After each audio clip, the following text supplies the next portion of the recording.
Saludos a los asistentes del Congreso. Mi nombre es Pablo Uriel Rodríguez, soy investigador asistente del CONICET Argentina y docente e investigador de la Universidad de Morón, también de Argentina. Voy a compartir con ustedes mi presentación para este cuarto Congreso Internacional Kierkegaard entre filosofía teórica y práctica. El título de mi trabajo es Kierkegaard y la pregunta filosófica fundamental. El objetivo de esta presentación es examinar el modo en que Kierkegaard reformula la pregunta kantiana, ¿qué es el ser humano? En sus lecciones sobre lógica, Kant establece que la filosofía en su sentido mundano debe responder tres grandes interrogantes. ¿Qué podemos conocer? ¿Qué debemos hacer? ¿Qué tenemos permitido esperar? De acuerdo con Kant, estas tres preguntas desembocan en una cuarta que las contiene. ¿Qué es el ser humano? La exposición se va a desarrollar en tres momentos. En una primera etapa, nos proponemos argumentar que Kierkegaard, tanto de forma explícita como tácita, plantea la cuestión ¿qué es el ser humano?, con el propósito de revisar críticamente la antropología del pensamiento metafísico moderno. En una segunda etapa, haremos visible que el danés transforma la pregunta impersonal y objetiva por la esencia humana en el cuestionamiento subjetivo y urgente de la propia existencia, o, para expresarlo de forma más concreta, mostraremos que Kierkegaard convierte la pregunta ¿qué es el ser humano? En la pregunta ¿quién soy yo? Para finalizar, intentaremos demostrar que, de acuerdo con el danés, la pregunta ¿quién soy? Solo puede formularse y responderse adecuadamente si es planteada al individuo existente por un tercero.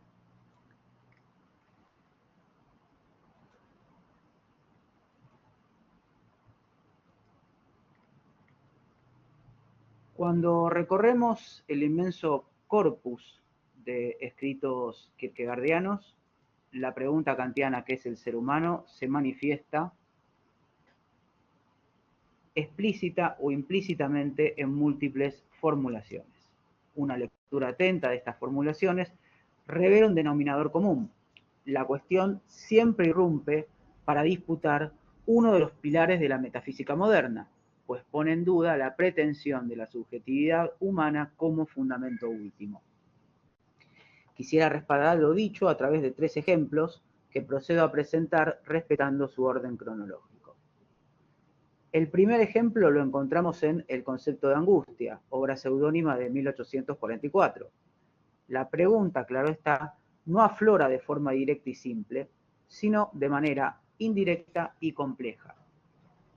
Para reconstruir su peculiar formulación, debemos prestarle atención a una línea del último capítulo. Cito: si un hombre fuera un animal o un ángel, no podría angustiarse, puesto que es una síntesis, puede angustiarse, y cuanto más profundamente se angustia, tanto más grandioso es el hombre, pero no en el sentido comúnmente aceptado por la gente de la angustia por algo exterior, por algo que está fuera del hombre, sino de manera tal que sea él mismo quien produce la angustia. Fin de la cita. Al insistir en el carácter esencialmente antropológico de la angustia, la cita nos permite plantear la pregunta kantiana por la esencia del ser humano en los siguientes términos. ¿Qué constitución debe atribuirse al ser humano para que la angustia, una vivencia exclusivamente humana, sea posible? Puede observarse, por tanto, que esta reformulación seudónima de la pregunta termina por otorgar un lugar central a las dimensiones corporales, psicológicas y afectivas del ser humano, aspectos que, hasta entonces, la tradición había tendido a relegar en sus reflexiones antropológicas. Para abordar el siguiente ejemplo debemos avanzar hasta un discurso edificante firmado con nombre propio, publicado también en 1844, apenas 3 meses después de la aparición del Tratado sobre la Angustia. Aquí la cuestión aparece planteada de manera directa, cito, ¿qué es pues un hombre? ¿Es solo una joya más en el collar de la creación o no tiene ningún poder? ¿No es capaz de nada? Fin de la cita. Este cuestionamiento figura en un texto titulado Necesitar de Dios es la suprema perfección del hombre. Y la respuesta a esta pregunta dice así, la aniquilación es la verdad del ser humano. Dicho de otro modo, la perfección del ser humano nada tiene que ver con aquellas facultades o potencias que le permiten satisfacer sus necesidades, sino más bien con su impotencia, con su carencia. El tercer y último ejemplo se encuentra en el discurso devocional de 1849 titulado Los lirios del campo y las aves del cielo. En este caso la pregunta permanece elidida. Sin embargo, si afinamos la mirada, podemos vislumbrar tanto la pregunta como su intención disruptiva en la respuesta que le implica. Cito, la ventaja del hombre sobre el bruto es la de poder hablar, pero respecto de Dios, el hombre capaz de hablar se le puede convertir fácilmente en una ruina el pretender hablar. Fin de la cita. Estas palabras revelan que Kierkegaard suscribe la clásica definición aristotélica del hombre como zoon, loon, el ser viviente con lenguaje, que hace justamente del lenguaje el rasgo excepcional de lo humano, pero de inmediato pone en tela de juicio que esta característica distintiva confiera de manera necesaria y automática una posición de superioridad frente a los demás seres vivos. Doy paso al segundo punto. Más allá de estos pasajes y otros que han quedado por fuera de nuestro repaso, es necesario afirmar lo siguiente. Para el danés, el interrogante filosófico fundamental debe ser el que indaga el carácter único del existente singular. Expresado de otra forma, Kierkegaard y sus seudónimos entienden que hay que dejar de lado el interrogante impersonal que investiga la esencia humana, que es el ser humano, y en su lugar plantear la pregunta personal, ¿quién soy? Este desplazamiento asume la forma concreta de una crítica, constante a lo largo de la primera autoría, desde sobre el concepto de ironía hasta el proscriptum, al hecho de que la filosofía de su tiempo permanece insensible al auténtico sentido del famoso precepto délfico, conócete a ti mismo. En efecto, Hegel sostiene en el parágrafo 377 de su Enciclopedia de las Ciencias Filosóficas que el imperativo apolíneo, cito, no tiene el significado de un mero autoconocimiento según las aptitudes particulares del individuo, su carácter, inclinaciones o debilidades, sino que su significado es el conocimiento de lo verdadero del ser humano. Finaliza la cita. Sin duda, Vigilius Hofniensis, autor seudónimo del concepto de angustia, tenía en mente este fragmento hegeliano cuando invitaba a sus lectores a dejar atrás las quimeras del idealismo alemán y recuperar el sentido griego del precepto délfico. Conócete a ti mismo, razona Hofniensis, implica aprender aquello que ninguna ciencia es capaz de asir, pues el objeto de todo discurso científico es siempre lo universal. El mandato de Apolo, en cambio, exige conocer lo personal, accesible solo al existente singular.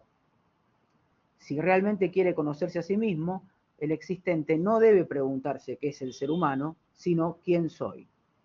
Y no debe plantearse esta cuestión por mera curiosidad teórica, sino con la firme intención de juzgar su existencia y obrar en consecuencia.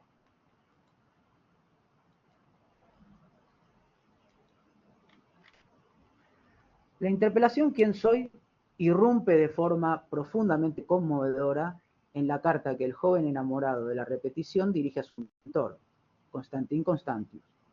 No se presenta de modo aislado, sino inmersa en un auténtico torbellino de cuestionamientos que delatan una desorientación existencial extrema. Cito: ¿dónde estoy? ¿Qué quiere decir el mundo? ¿Qué significa esa palabra? ¿Quién me ha llevado a todo esto con su engaño y me ha dejado allí? ¿Quién soy? ¿Cómo llegué al mundo?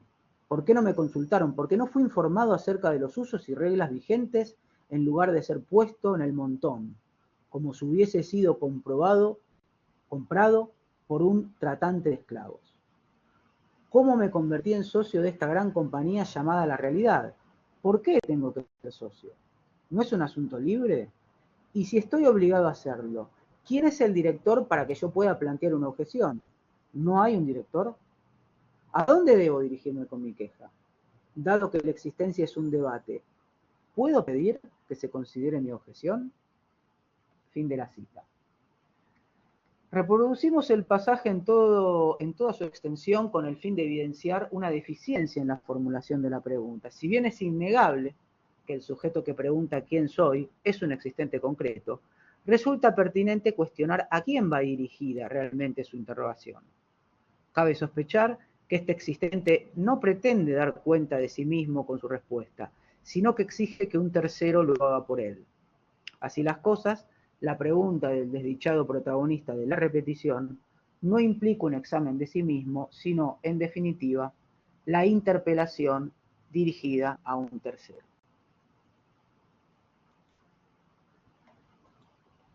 Paso al tercer punto. El primer capítulo de La enfermedad mortal condensa la reflexión más profunda de Kierkegaard sobre la existencia humana y figura entre los pasajes más comentados de su obra. Nos proponemos analizar esta sección inicial acudiendo al resto del libro si es preciso, para establecer la posición que asume Kierkegaard ante la pregunta kantiana ¿qué es el ser humano? Y su reformulación. Cito: el hombre es espíritu, mas ¿qué es el espíritu? El espíritu es el yo, pero ¿qué es el yo? El yo es una relación que se relaciona consigo misma, o, dicho de otra manera, es lo que en la relación hace que ésta se relacione consigo misma. Hasta aquí la cita de las oraciones que abren el primer capítulo de La enfermedad mortal. El libro comienza de forma abrumadora, con una seguidilla de preguntas que se sustituyen vertiginosamente entre sí. Aunque el primer interrogante de la serie permanece tácito, la frase inicial lo restituye con claridad, remitiendo al lector a la célebre cuestión kantiana, que es el ser humano. La respuesta del seudónimo, lacónica y precisa, parece en un primer momento alinearse con la tradición filosófico-teológica. El ser humano es un espíritu. Sin embargo, a medida que avanza el texto, esta caracterización se torna problemática. Aunque cabría pensar que la espiritualidad representa una ventaja, Anticlimacus nos propone ser prudentes. Lo espiritual expone al individuo a la posibilidad de la desesperación. Así, la enfermedad mortal presenta al ser humano como un ente definido por una dimensión que puede tornarse negativa. Una vez afirmado que el ser humano es un espíritu, surge la siguiente cuestión: ¿qué es el espíritu? La respuesta, de nuevo, es escueta: un yo. Pero en lugar de completar el silogismo, el ser humano es un yo, Anticlimacus introduce una última pregunta: ¿qué es el yo? Con ello, no busca una definición conceptual o tradicional, sino una comprensión existencial, en línea con el propósito del libro: edificar y despertar al individuo concreto. El yo, según se nos dice, es una actividad autorrelacional. Lo decisivo, sin embargo, es determinar cómo efectivamente se da tal relación del sí mismo consigo mismo y cómo debería darse. El análisis de la desesperación y sus diversas variedades aclara la primera cuestión: ¿cómo existo? Mientras que la definición de la fe ilumina la segunda: ¿cómo debo existir? Para Anticlimacus, el yo no es algo estático, sino un proceso en constante devenir, o para decirlo con el vocabulario del seudónimo, el yo es la tarea de llegar a ser sí mismo. La tensión, la ausencia de una coincidencia inmediata consigo mismo, es la condición básica que acompaña al individuo a lo largo del curso de su existencia. Afirmar que el yo debe llegar a ser sí mismo implica, ante todo, que el ser humano no debe trascender su singularidad. Su finalidad no consiste en alcanzar una esencia universal, común a todos los seres humanos, ni en disolver su identidad en una instancia supraindividual.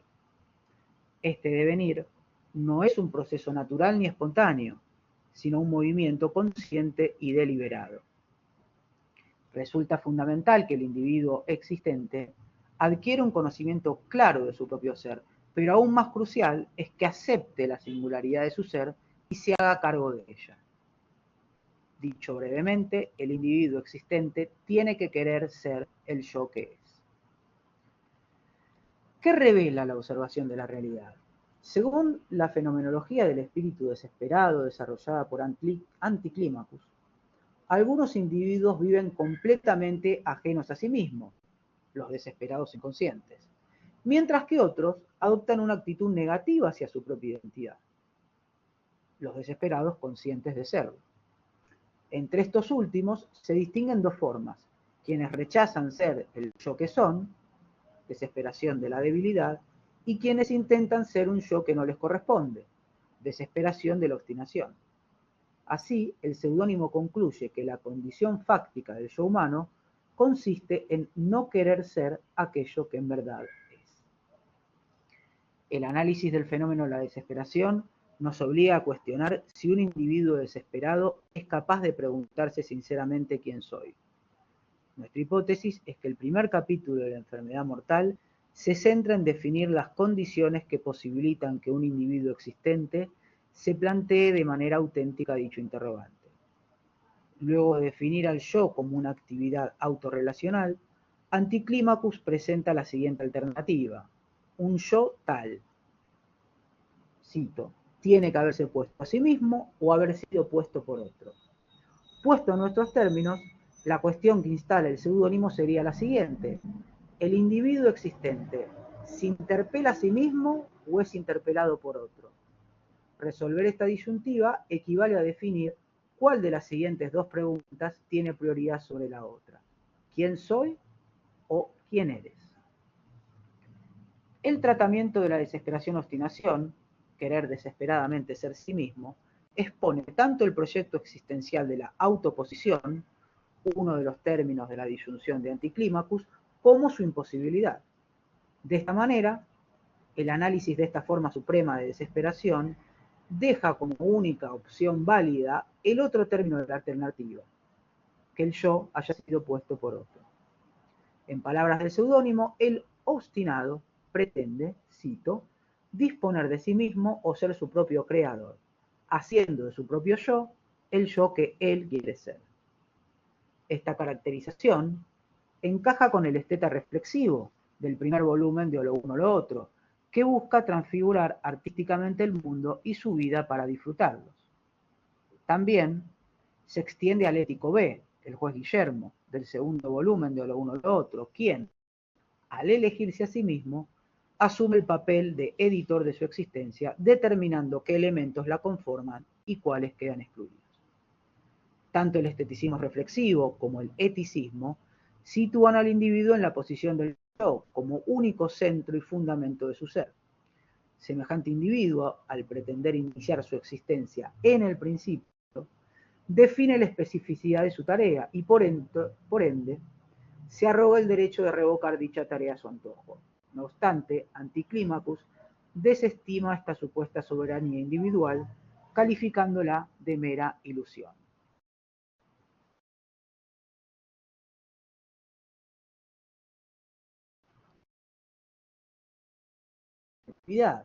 Al rastrear el curso de nuestra vida consciente, constatamos que no partimos desde la posición del yo, ni fuimos los primeros en alzar la voz. Al evocar nuestra vivencia, advertimos que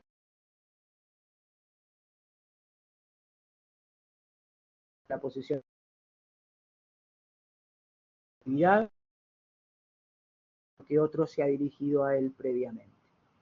La afirmación de esta condición inicial, donde el tú precede al yo, es el corazón del mensaje cristiano. En consecuencia, solo cuando otro le formula al individuo la pregunta ¿quién eres?, puede plantearse y contestar el interrogante fundamental ¿quién soy?, que lo combina a dar cuenta de sí mismo. Examinemos esta cuestión en detalle. La pregunta de si la autointerpelación puede inaugurar la vida consciente se examina en el concepto de angustia a través del análisis psicológico del primer pecado de Adán. La hipótesis de la autointerpelación emerge en el texto cuando Vigilio Hofniensis, al comentar las palabras de prohibición y castigo, afirma que el primer ser humano se habló a sí mismo. Sin embargo, esta hipótesis se matiza de inmediato. Adán no dominaba plenamente el lenguaje, pues desconocía el significado de las palabras que utilizaba. La constatación de que Adán se dirige a sí mismo mediante un instrumento que no domina por completo obliga a matizar la hipótesis inicial. Aunque él percibe su propia voz, es el lenguaje quien habla a través de él. Jauniensis refuerza esta tesis al subrayar que el lenguaje no proviene de la invención de un individuo ni de un pacto colectivo, sino que lo precede y posibilita el entendimiento entre todos los seres humanos. Por tanto, ninguna autointerpelación puede considerarse totalmente original o singular, pues siempre se construye a partir de elementos ajenos al sujeto. Dicho de otro modo, en cada acto de autointerpelación, el yo acaba siendo interpelado por un otro. La tesis medular de Anticlimacus, a saber que el individuo existente se relaciona consigo mismo ante un otro, retoma el resultado de la discusión de Hofniensis. Ahora bien, este otro es más que un mero espectador, es el criterio del sí mismo, una meta a partir de la cual el existente se mide a sí mismo. Existen otros, por ejemplo la naturaleza, la razón, el Estado, la familia, la sociedad, que desvirtúan la relación del individuo consigo mismo, en virtud de su carácter abstracto e impersonal. Tomarlos como criterio conduce al fracaso de la existencia. Sin embargo, es igualmente erróneo el intento de prescindir de toda alteridad, pues un individuo que se relaciona exclusivamente de forma monológica consigo mismo se sumerge inevitablemente en su propia oscuridad. La relación no distorsionada del individuo consigo mismo exige la mediación de un otro. Por tanto, la clave para una autocomprensión adecuada reside en determinar la naturaleza de ese otro. Desde la teología, los textos del pensador danés lo identifican con claridad: Dios, en la figura de Jesucristo, el Dios hombre. Filosóficamente, sus escritos aportan dos nociones fundamentales para trazar su perfil: los conceptos de poder y transparencia. Finalizamos nuestra exposición haciendo una breve referencia a cada uno de ellos. En un lúcido pasaje de su diario de 1846, Kierkegaard contrapone su concepción del poder a la visión común. Esta última sostiene que todo poder es coercitivo, pues persigue la realización de la causa privada de quien lo ejerce, instrumentalizando todo lo existente en función de aquella. Kierkegaard argumenta que esta perspectiva vulgar no alcanza la esencia del poder, al reducirlo al dominio de un ente finito. Tal ente no puede ir más allá de sí mismo, pues permanece atado al cuidado de su propia conservación y necesita imponerse sobre la realidad circundante. En cambio, un poder infinito, cito el danés, puede recuperarse a sí mismo mientras se da, y esa relación constituye justo la independencia de quien recibe. Fin de la cita. No se trata entonces de la intensificación del poder finito ni del ejercicio de una fuerza irresistible, ya que, como afirma Walter Dietz, ese poder está exento de la estrategia autoafirmadora de la finitud. Fin de la cita. En este sentido, el poder ejercido por el otro puede manifestarse como una fuerza restrictiva que suprime la singularidad, pero también como una fuerza productiva que posibilita el surgimiento de la libertad e identidad individuales. La transparencia emerge como un rasgo distintivo en la consolidación de la relación del individuo consigo mismo. Un objeto es transparente cuando permite la visión a través de él sin distorsiones. De manera análoga, el individuo se relaciona de forma transparente consigo mismo al alcanzar efectivamente esa auténtica identidad, diferenciándose de cualquier otra. Sin embargo, este proceso de autorrealización individual depende del otro ante quien se despliega la existencia. Este otro puede actuar como un polo de atracción, fracturando la relación del individuo consigo mismo, desviándolo de su propia esencia. En consecuencia, el otro tiene la capacidad de oscurecer la transparencia, alejando al yo de su propia identidad. La transparencia no es un atributo innato e inmediato, sino una condición de la personalidad que se conquista mediante el esfuerzo. No obstante, como afirma Anticlimacus en Ejercitación del Cristianismo, la fuerza impulsora de este esfuerzo proviene de un origen externo que, paradójicamente, conduce al individuo hacia su interior. La afirmación del ser por parte del individuo se erige como la confirmación de un ser previamente reconocido y valorado por otro. Se requiere un otro que invite al individuo a descubrir su propia identidad. Para finalizar, la noción de que el individuo es puesto en existencia por otro no invalida la responsabilidad ética que exige a cada ser humano tomar las riendas de su vida, sino que establece las condiciones y los límites de esta tarea. En otras palabras, la pregunta ¿quién soy? Encuentra su génesis en la pregunta ¿quién eres? Muchas gracias a todos los que han seguido mi exposición.